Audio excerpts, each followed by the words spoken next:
So I actually have siblings in the car with me this week. Are you guys? Do you get along? Are you dysfunctional? Oh, the two of us? I thought you meant your siblings. You mean No. we are like, siblings? wow, I'm missing. You would think I saw everyone in the car. We get along. Are those okay, your I only think. two options? I'll let my brother answer. Well, here's the thing. If you're stuck in a dysfunctional family plan, it's time for you to make the switch over to Boost Mobile. Right now, you can switch to Boost Mobile's best family plan, and you're a family, so this is a natural, and get 4 lines for only $100 a month. With Metro PCS, you can only get 2 gigs per line for the same price. And when you switch to Boost today, you can get up to 4 free phones. It's the best value in wireless among national prepaid carriers, and it's all powered by the fast and reliable Sprint nationwide network, which I'm on, which is what I use every week for Carne. That's how we do Facebook Live. That's how I take pictures. The camera on my Samsung S8 is amazing. So 4 lines, $100 a month. What are you waiting for? Boost makes it easy to switch. And switching, gentlemen, makes it easy to save. Offer ends on June 1st, so just a couple days away. You do need 1 line to port in to be eligible for that. And with that, let's do this thing.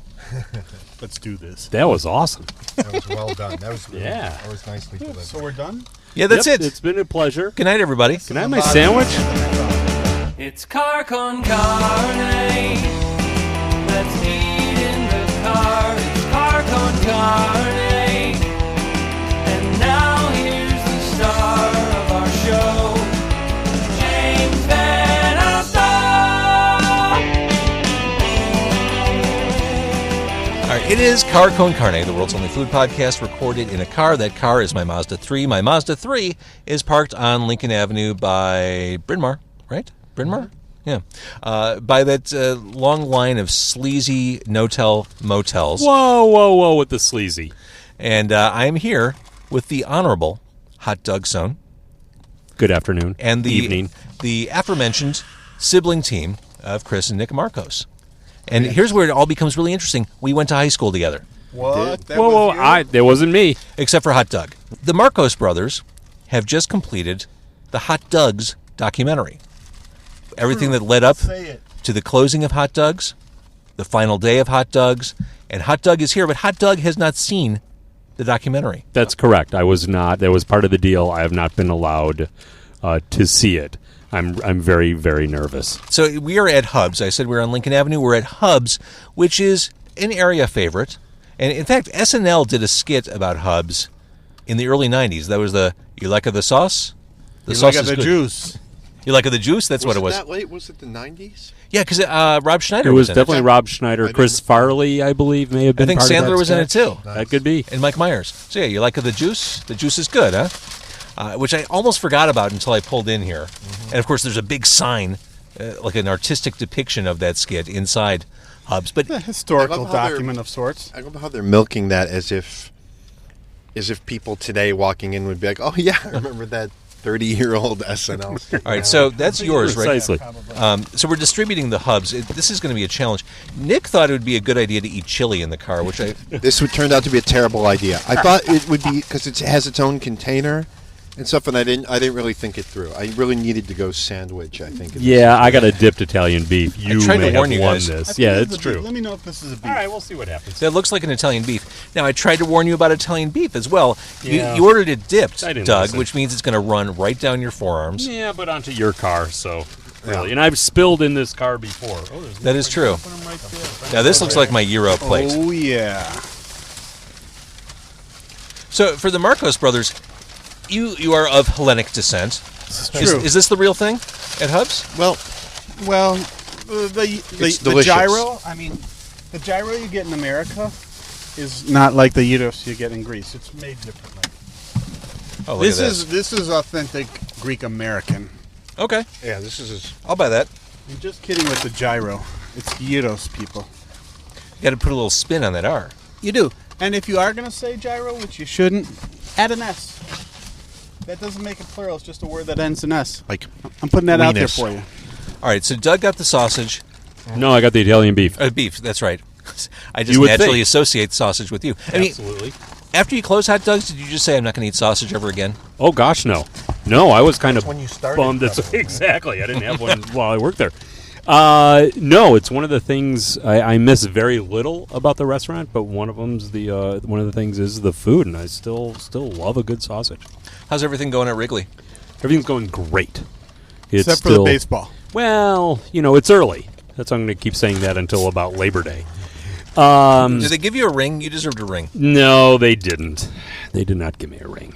Seems like you should have gotten one. You would think. Like a front of house guy. Yeah, that's what I say. But that's all right. I don't like to be that ostentatious.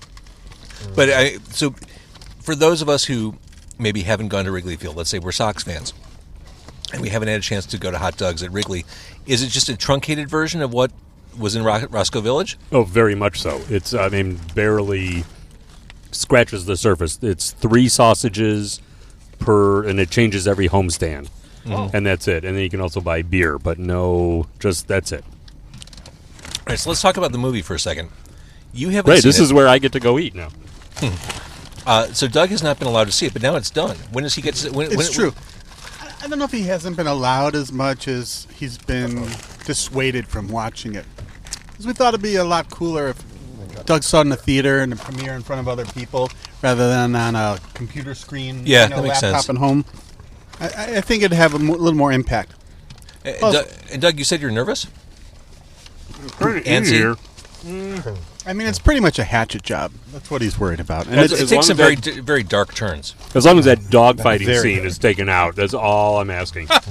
well, there's it's a little. I'm a little bit nervous. Just, I've been on TV and things like that, and it still makes me anxious seeing, watching those like segments that, not nervous as much as probably anxious is probably a better word. Well, it's probably self-conscious, right? Absolutely right. As I think, you record music. Do you listen to your records? Rarely for enjoyment because I hear the flaws or what could have happened, so it's hard. It's harder for me to, it's harder to listen to your own stuff. So let's take it back to the initial idea. Yeah. Did the idea come before or after Doug announced he was closing his place? after. So the way I tell it is Trying to that be succinct. Chris called me. We were talking, I think, that night, right? There was sort of like a frenzy of people, and the, satellite trucks rushed out to Doug's restaurant. Did they mention it in the press? A little. And then he called me, and we were sort of talking about, that people were going crazy about this. And he said, basically, someone should make a documentary about this phenomenon. And I said, maybe that should be you. And that's kind of how it started to come together. And then this, I would assume, became a 24/7 effort. I mean, you put a lot of work into this. It was a lot of hours, I think, as it approached the closing date. And then obviously afterwards actually is when more of it happened, because it's going through the footage and editing that stuff that Chris and our editor Brian Simpson did. Shout out to B. Simpson. Now, with the documentary, no, I'm not a filmmaker, you are, but it seems like the idea is to kind of go into it without an agenda. Like, what visually you want to capture, but you don't really know where it's going to take you, do you? You don't know where it's going to take you. So that's the thing about documentary filmmaking. It's really, the film is found in the editing room to some extent, or to a large extent. So you got to have a plan. So we worked up some ideas and some themes we wanted to pursue. Mm-hmm. And then we went in and, captured elements that we thought were appropriate. But like you say, you don't know what's going to happen. You don't know how it's going to go down. So while we had ideas ahead of time, it certainly came out a little differently than original intention. Yeah. Is there a fork in that bag, by the way? I haven't seen one, but we'll look. Give it a peek. I would benefit from a fork. But, okay, my hand works just as well. It is what it is. All right, without giving anything away and not ruining it for Doug, some themes. The restaurant closes.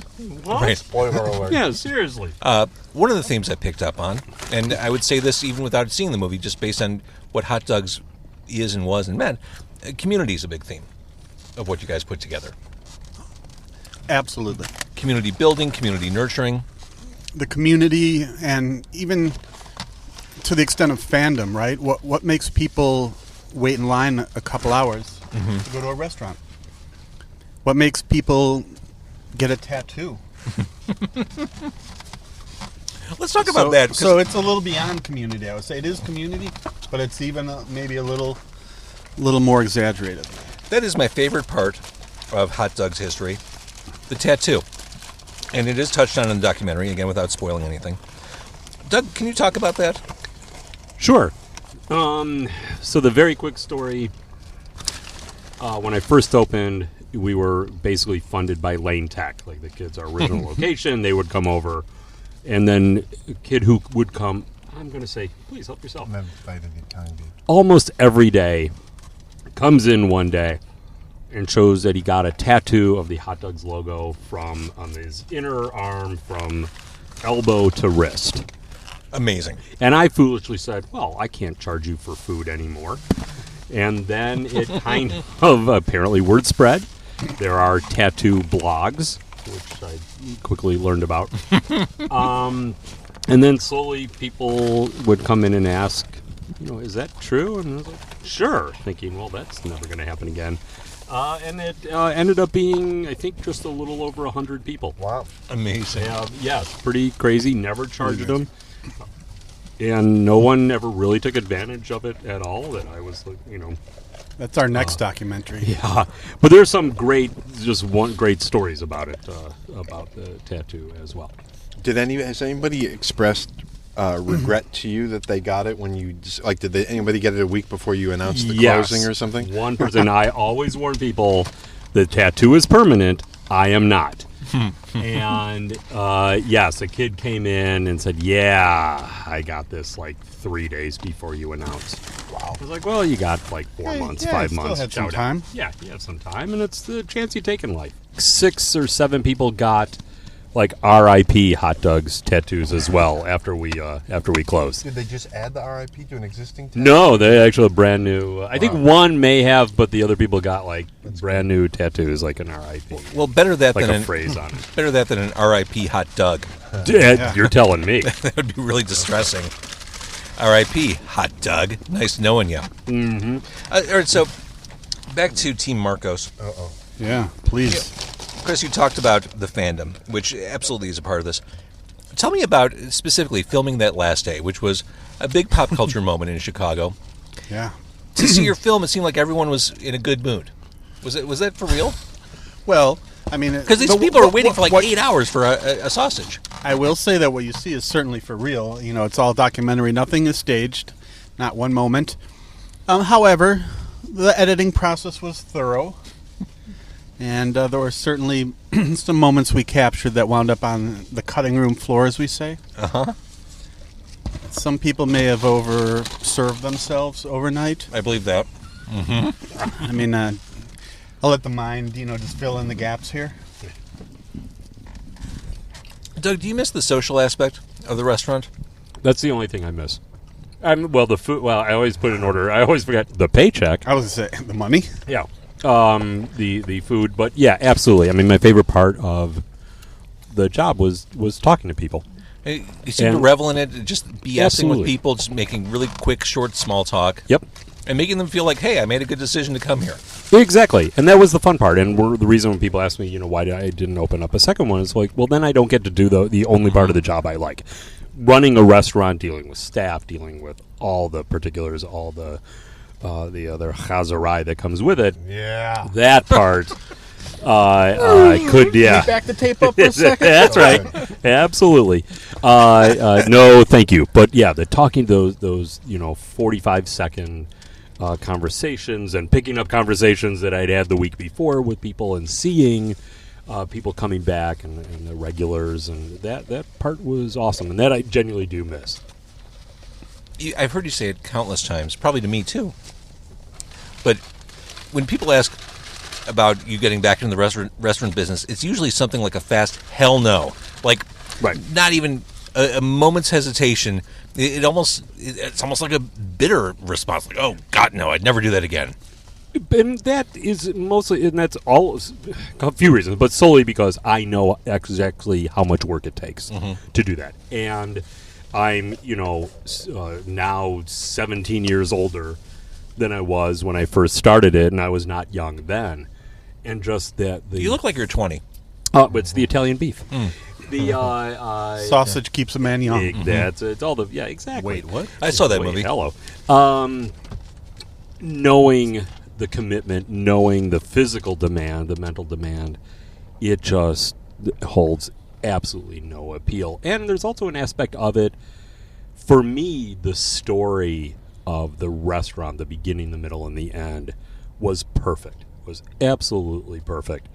And to try to recapture that or to do something, there's no way to that it wouldn't be compared to that, or that I personally wouldn't always compare it to that experience. And for me, it's like this perfect part of my life that I loved. It was great, and that's done. And time to do something else. Okay, so what is that something else? We're working. I'm really hoping this movie makes like $150 million. I hope it's Guardians of the Galaxy and then Hot Dogs the movie. Right. If you like Chris Pratt, you're going to love Hot Dog. Oh, you'll go nuts. From your lips to God's ears. I don't know. We're still working on that part of it. I didn't think the plan all the way through. You do have a podcast. Do have a podcast, Nick and Doug's Sound Explosion, a peer podcast for now people. Was that right? Did I get that right? Yeah. That's not unwieldy at all. I think that's great. No, I said that with like a mouthful of Italian beef. All right, let's go back to the movie. It's done. What's next? What's next is a premiere, Chicago premiere. I wish we could announce it right now, but we just haven't inked the contract yet. We've got a bunch of things in the works. We got a little press a couple weeks ago, and phone's been ringing nonstop. Well, since then, was that Eater?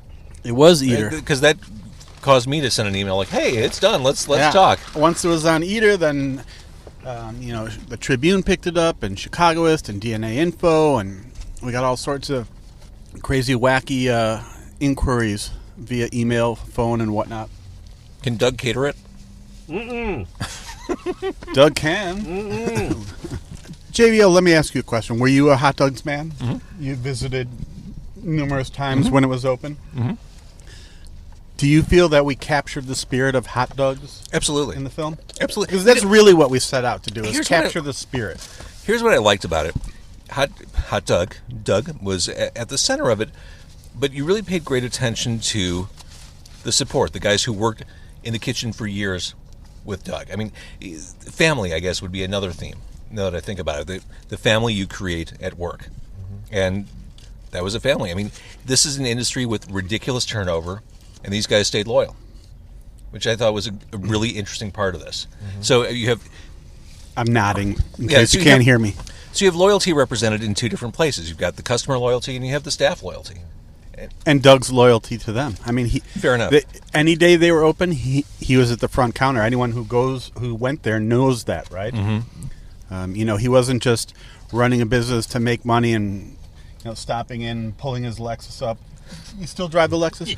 Yeah. And, popping in to check the receipts. It looks just like a Ford Fiesta, but it's a Lexus. I'm not that good with cars, so...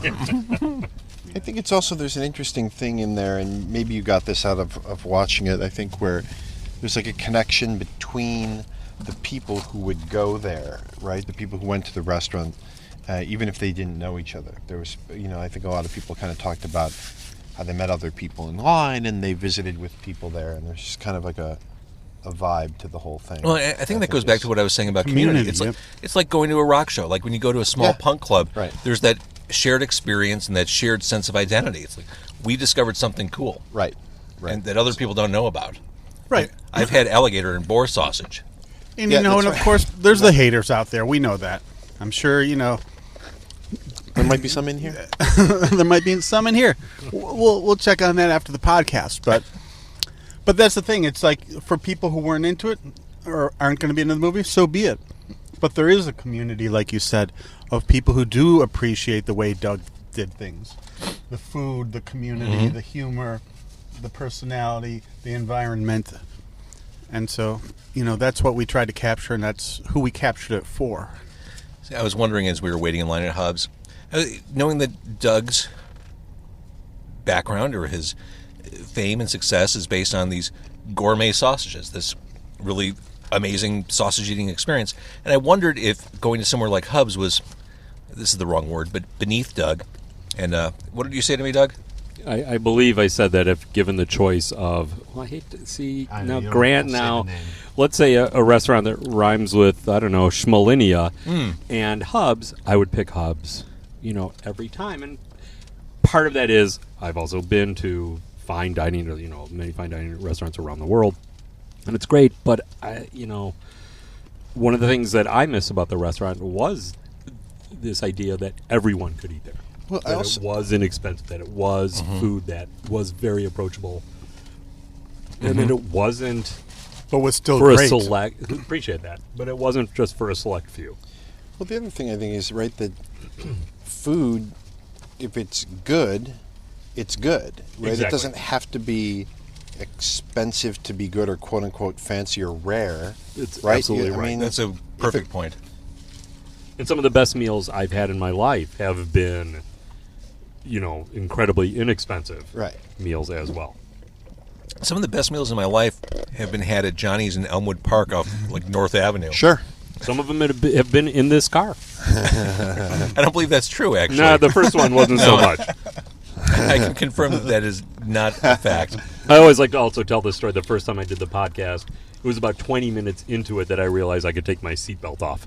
I'm buckled up just in case. I think I was actually reaching for something. It's like, oh, yeah, I probably don't need that. Well, this is the exciting point where we're going to go to Facebook Live. Oh, is that right? I don't know what that means, honestly. Well, you know what Facebook is. I do. Yeah. Facebook Live is a way to So if instantly- somebody's tuned into your page right now, they'll see us. Yes, and Facebook will send out alerts basically saying, okay. hey, James Van Alstel is live. Okay. And it's very exciting. All right. I'm ready. All right, ready? So we're going to talk about the movie. We're going to talk about sausage. We're Okay. Excuse me. Whatever you want to talk about. going to talk about music, too. Okay. Ready? Here we go. Built this city. I'm so glad I got this car mount. That looks great. Connecting. That's pro. Come on. Am I still talking into the microphone? Yes, because we're still podcasting. Okay. Pardon me? I don't see the on-air sign. That's where I got confused. Do you know, have the hub Wi-Fi password? seriously, this is... They have lo-fi, I think. Here we go, here we go. Oh, it's a Are you feeling it? countdown. Are you feeling it? 0. great. We're Okay, live. we're here. We are live. We're in the car. live. Doug, lean over. I'm in. That's know. Hot Doug. Hugs. There he is. That's true. Right here. Oh, Hot Doug? hold on, I'm going to grab because Oh, he's going mobile. Yeah. That's Chris Markos. What are you doing? And that's Nick Markos back there. Hello. These two guys just finished a documentary about that guy right there, Hot Doug. True. Weird. So you may have heard there was a sausage place over in Roscoe Village called Hot Doug's. It was in Avondale. It was. Yes, it was. Originally, it was in Roscoe. Originally, it was in Roscoe Village. All right, Right. fair enough. Sorry, that was a little sassy of me. I apologize. Okay. You are full of sass. We'll edit that out. All right. No, we're live. We can't edit a damn thing right now. So, anyways, Hot Doug's, it went away. It got some press. And when it was announced that Hot Doug was closing his joint, this guy right here said we should make a movie out of it. So tell us about the documentary. Tell the denizens of Facebook Live about the documentary. Slice of life. It's the story of the closing of Hot Doug's, the fandom, the food, the people who work there, the institution, the community, the craziness. It's coming out soon this summer. We hope to show all of Chicago Hot Doug's the movie.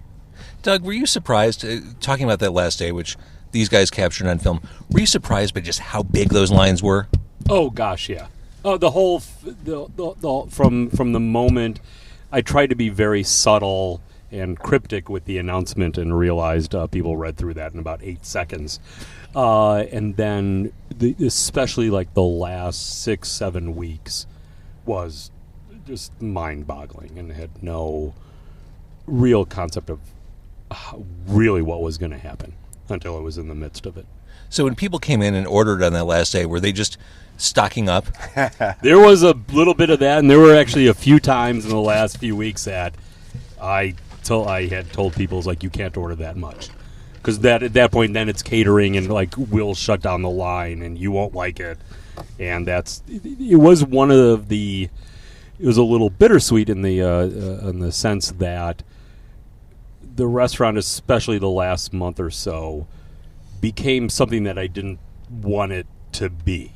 I really wanted a place you came in, you had lunch, we got to chit chat, and then you left, and then it just took on kind of this life. Yeah, I would On- even on say its from own. filmmakers' perspective, we did film the final days of hot dogs, including the last day. And in the editing process, while we wanted to show that, we also wanted to give a sense of what the restaurant was usually like. So, that's something we kept in mind the whole time, because we wanted to capture the essence of the restaurant, including the closing, but not just the pure insanity that the went mania, down at the end. around that. Mania. That's it. So a hot dog, if people are missing your sausage, as it were, Sure. Wrigley Field? I never get tired of the sausage double entendres. by the way. How could you? Yeah, very good. 'Cause we're all- 17 years now. Still, still love it. We're all 13-year-old boys. at Yeah, heart, really. absolutely. Duh. So people can find your sausages at Wrigley Field. Yes, bleachers only, which is, I like it because it's Darker. Well, in keeping with the restaurant, kind of a pain in the ass to get to and really limited hours.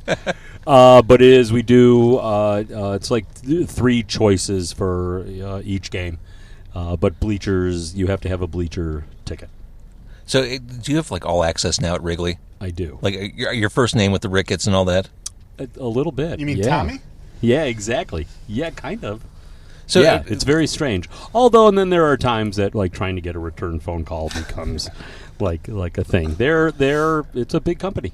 So let's talk They've about been busy, I've heard. They're I don't know. so busy the World going Series on. year. What kind of access? What cool stuff did you as Hot Dog get to do?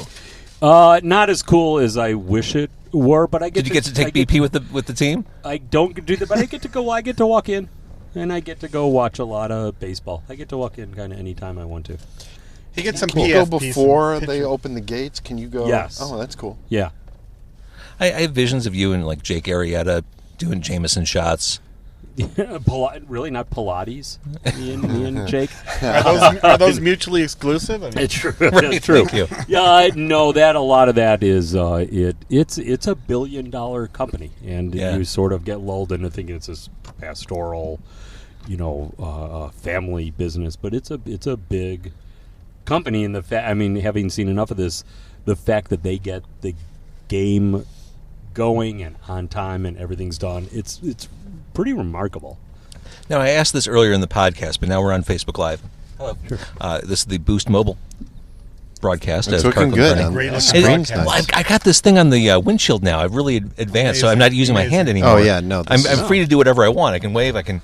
Sure. Nice. This is a Hands-free. big, it's a big we can development. touch. It's amazing. But the movie's coming out, and the question, Doug, you always get asked, and I'm going to ask it again: would you ever open up another restaurant? Would you ever do this again? No. And Wait, we couldn't A hear you. respectful pause Slow there down. before just blurting Yeah, it's that. no. No. And like I was saying before, for me, hot dogs, it was great, and it was perfect, and it was this incredible story for me, which is.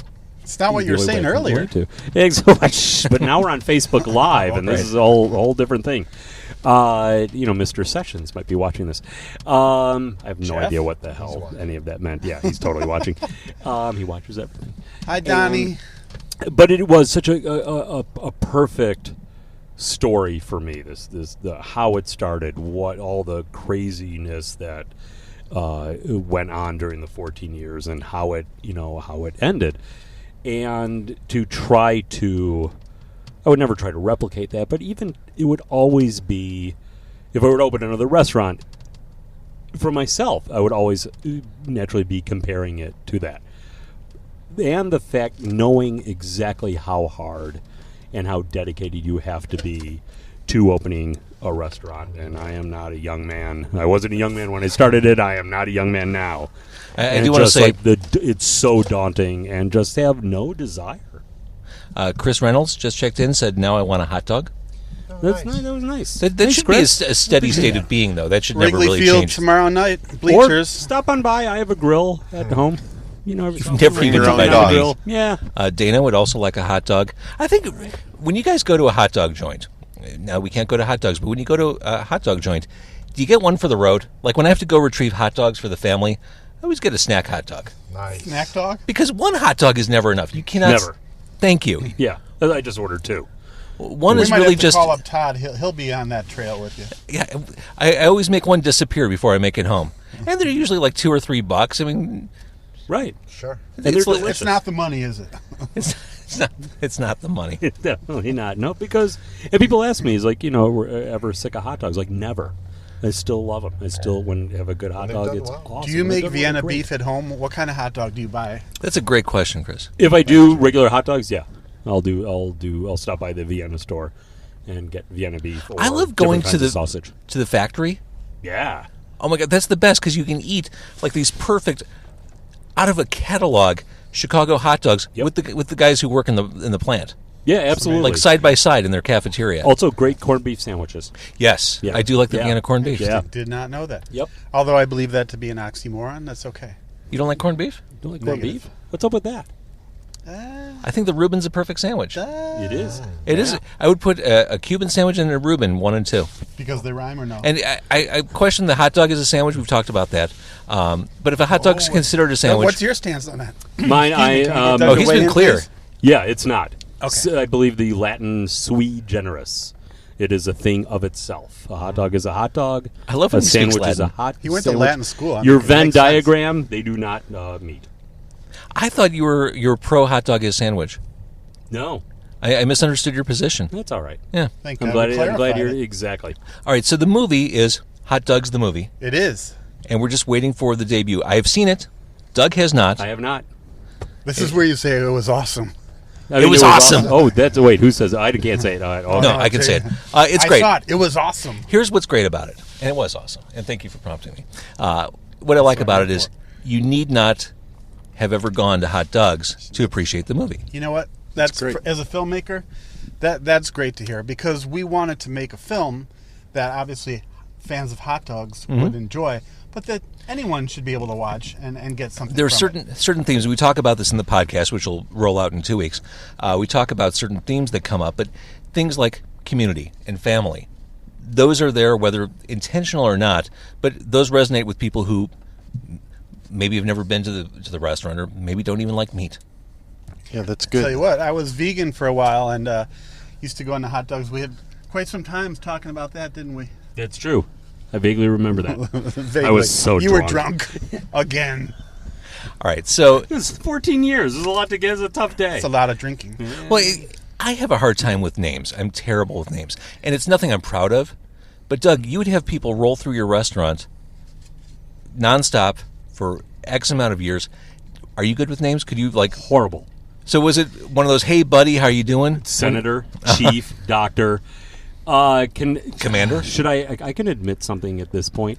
I like I Commander. had underneath the underneath the counter. I don't even know this. This is You don't know exciting. this? No. Underneath the counter, I had cheat notes of people, and I have very small handwriting. Now I'm gonna have to. And I would amend the write film. the person's name when I finally got it, and a little like my description of them. Like And- tall guy, red hair. It's Precisely, or looked like somewhat, Okay. looks like Harry Potter. So great. And I would pull the old. Potter. Oh, I think let me look for something when I'd see them in line, like or when they got close to the line, and know, and then find the card. Yeah, So what happened when the guy with the beard and the tattoos walked in? How did you? That- that guy, a beardy guy. I would always remember. I mean, I knew obviously who they were, but names horrible. I knew what they wanted to order. I knew, like the story that we talked about previously. I knew whether it was someone talking about baseball or music or whatever. Right. But names there were, and it would only do it with people whose names. Oh, I should know after visit number 17. See, I think this is actually. Did you just think to do that, or did you hear about that doing that somewhere? Because I've note done cards? that. Yeah, because I did that when I started a job a few years ago. I kept a notebook with me, and as I met people, knowing that I have this horrible inability to remember people, I would write down, red hair, marketing, or black hair, HR, avoid, whatever those notes were. But that was the only way I could do it. Likewise, and there were some people like right away, like knew told me their name, no problem, like right away. But they're just this, and I have no idea if there was like a theme among people, but certain people absolutely flat out could not remember their names. And then you get to that point where you can't ask. Right. Yeah, it's too late. Right. Yeah. So those are the people I would try to overhear. like, hopefully, like the spouse would say the name, and then I could try to remember it and then write it down, like, the moment they left. I was going to say, so what would happen, because when you took someone's order, you would write down their name, right? Like, oh, Chris ordered, this and that and the other. So did you ever wind up in a point where you're like, it's time to write their name down, but I don't want to ask them? And then we'd pull the old, oh, God, I'm getting on in years. I had a rough night last night, and then kind of do the old name. And then every once in a while, someone would catch, was like, you can't remember. I was like, yeah, I took a shot. All right, so Doug, while we're still on Facebook Live, and we're still recording this podcast, you were known for exotic, interesting, cool sausages. I can live with that. What were 2 or 3 of your favorites? Like meats, maybe things like boar are common in your world. Like, what were some of the more exotic things that you think were really cool and more people should have tried? That's a good question. Aardvark? It wasn't really so much like the different animals as much it was some of the different like styles of sausage. Like we did a boudin blanc, which is this. You're going to need to translate for us. That's right. It's a Korean sausage, obviously. It's this pork and veal and milk sausage. So it's really this sort of soft textured kind of, and a lot of chicken livers in it as well. So this kind of this funky, softer textured sausage that I think was fantastic. That was a tougher one to sell because certain things like people would, if it was alligator, no problem. Even the wild boar, any of the unusual animals, like, oh, okay, I'll try kangaroo. Some you had kangaroo sausage. Yeah. Anything that might be on Animal Planet sells well. We could stuff it into a grinder. Would you say it was totally in the pocket? Nah, I see what you did there. Yeah, I got more. But that was wow. I think that eye roll from Nick actually translated to Facebook Live. That's great. Yeah. You can actually see that. That's good. So yeah, it was more like kind of not the animals as much as kind of the unusual sausages. We did one called andouillette, which is not like andouille at all. Basically, like an intestine stuffed with more intestines, and yet people didn't really. That's so go meta. For it. Exactly. But blood sausage. Sold a good amount of it, but not as much as... And only Klingons were ordering that. Yeah. So is blood sausage, is it blood? Is that what we're talking about? I mean, it's literal? Yeah, there's either usually cow's blood. Because there's those things like when they call it sweetbreads, it's not sweet and it's not bread. Correct. It's because like a trick. thyroid gland just doesn't sound as appealing on the I menu. have a sweetbread story. Who doesn't? I was at Q101. This was maybe late 90s, and I was vegetarian at the time. It was an interesting phase. And no one's perfect. I went out to, it was a record company dinner at Spago in River North. And, Spago was... It was the thing. Yeah, it was the thing. So were record companies. So exactly. Yeah, exactly. So we went out to the restaurant. I think it was a couple of disc jockeys, a couple of the programmers, and I honestly forgot what the label was. But I'm looking at the menu, and usually when I went out for dinner as a vegetarian, I could find something on the menu. Whether it was a salad, I could always find something that I'd be able to eat. And I'm looking at the menu, I'm like, oh, sweetbreads. In my head, I thought they were pumpkin bread and zucchini loaf. I don't know what I was thinking. It was not thyroid gland. No. So the waitress comes by, and I order the sweetbreads, and everyone at the table knows me. They're like, Jesus Christ, what are you thinking? You're vegetarian. That's the farthest thing from it. I'm like, it's not like pumpkin bread and stuff. No, you fucking moron. Are you kidding me? That's great. Yeah. So awesome. Yeah. But here's the interesting Did you thing. send them back? Well, I mean, it was caught at the moment of ordering. Okay. But they didn't have an option for me. Like Spago didn't have a vegetarian. Like They wouldn't just be like, you know what, we do have vegetables and we'll make something for you. Then no. No, I remember kind of roughing it for that meal. I don't think they would. I can't imagine there's any restaurant now that doesn't. I can't imagine. Yeah, it's a I couldn't different imagine back day and then. age. I mean, even when I opened hot dogs, we had a veggie dog Yeah. on the menu right at the beginning because then my feeling was, well, there's a group of 6 people coming from an office and one of them's a vegetarian. I still want them to come to the restaurant. And we sold a lot of them. In the movie, I ate a number of them. Steve Albini's in the movie. Do you get along with Steve Albini? Do I? Yeah. Yeah, absolutely. Because he seems like the kind of guy who gets along with nobody. Were you there when we were filming? Really? You know what? I served him food. JK. We talked baseball. You know, it was like, I think there was, I wasn't asking him for, anything or recording. So, no, we actually got along swimmingly. The movie is Hot Doug's the Movie. It is. This guy had the idea. These guys together made it happen. And it'll come out sometime this summer. Yes, absolutely. So there will be a thing. There will be a big tuned. release. Stay tuned. Walk the red carpet. Are we gonna going to have be those, huge. like, Klieg-like things? I hope so. I hope so. Oh, yeah, you got to have those. Or at least a guy with, like, a flashlight. Or his What's iPhone another flashlight. few grand? We'll have a couple glows. in Right. the kitty. Oh, In, good, in that's for a fine, penny, too. right? Exactly. Thank you, Facebook Live, for watching. Really appreciate it. Thank you Oh, and I so should much. mention, Exciting. did I say we're at Hubs? Marty, what up? should hold that up. That's Yeah. We're at Hubs. I've been eating some gyros. I've been doing this. Nick ordered chili, which is perfect for car eating. But thank you. This episode will be live. You'll hear everything with Nick and Chris and Hot Doug 2 weeks from today on Car Con Carne, thanks to Boost Mobile. And thank you for watching. Peace Here we go. out. I'm going to finish this. Finish it. Finish. Ending live Well done. video now. How cool is that? It's like having a GoPro. Pretty It's cool. pretty cool. Yeah. It's pretty cool.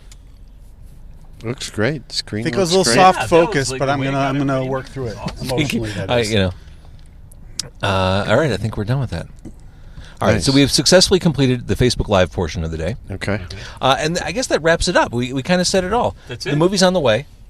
I love and adore all three of you. And I'm really That's glad we very got nice to do of this. you. Thank you for having us. Yeah, This very is super generous nice of you. This is my third time, and I'll come sit in the back of this car anytime. Do you sit in a different seat every time? I think he actually I has. have. I think That's he- right. I have. Now think I've he's- sat, except for the driver's seat, I've sat in the other three. You're kind of like the Alec Baldwin of Car Con Carne. There But you I go. think it's He's the going- go-to guy. No, I started in Nick's seat, so I was going to Put say the coffee it was down. like sort of like a volleyball rotation, but it's not. I kind of Sausages for closers. Nice. All right. Again, thanks to Boost Mobile. Thank you, Chris Markos. Thank you, Nick Markos. Thank you, Hot Freakin' Doug. Thank you, JVO.